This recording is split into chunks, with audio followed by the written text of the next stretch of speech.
Iran దాడుల్లో Israel ప్రధాని Benjamin Netanyahu మరణించారంటూ గత కొన్ని రోజులుగా సోషల్ మీడియాలో భారీగా కుట్రపూరిత వార్తలు చక్కర్లు కొడుతున్నాయి.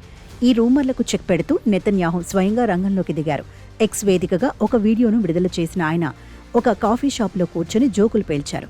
చనిపోయాను కానీ కాఫీ కోసం అంటూ హిబ్రూ భాషలో ఒక సామెతను వాడుతూ తన మరణ వార్తలను కొట్టిపారేశారు.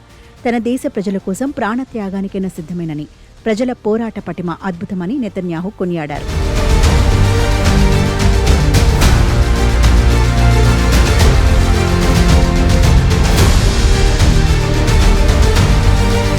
కొద్ది రోజుల క్రితం నెతన్యాహు నిర్వహించిన ప్రెస్ కాన్ఫరెన్స్ వీడియోలో ఆయనకు ఒక చేతికి 6 వేళ్లున్నాయని, అది ఆర్టిఫిషియల్ ఇంటెలిజెన్స్తో సృష్టించిన నకిలీ వీడియో అని కొందరు ఆరోపించారు.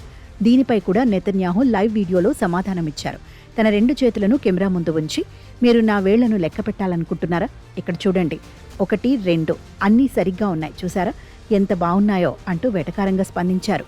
ప్రస్తుతం ఇరాన్ ఇజ్రాయెల్ యుద్ధం 16వ రోజుకు చేరుకుంది.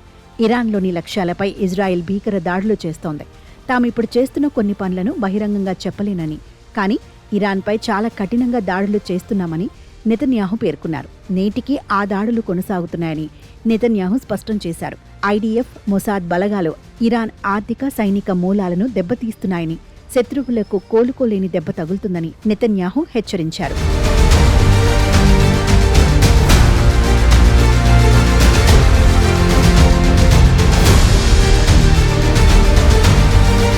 మరోవైపు ఇరాన్ రెవల్యూషనరీ గార్డ్స్ సంచలన ప్రకటన చేశాయి. నెతన్యాహు ఇంకా బతికే ఉంటే అతన్ని వెతికి పట్టుకుని మరీ అంతమొందిస్తామని శపథం చేశాయి.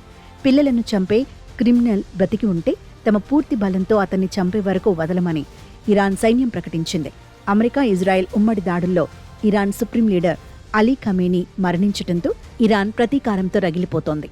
యుద్ధం మొదలైన ఈ 16 రోజుల్లోనే సుమారు 2,000 మందికి పైగా మరణించారు.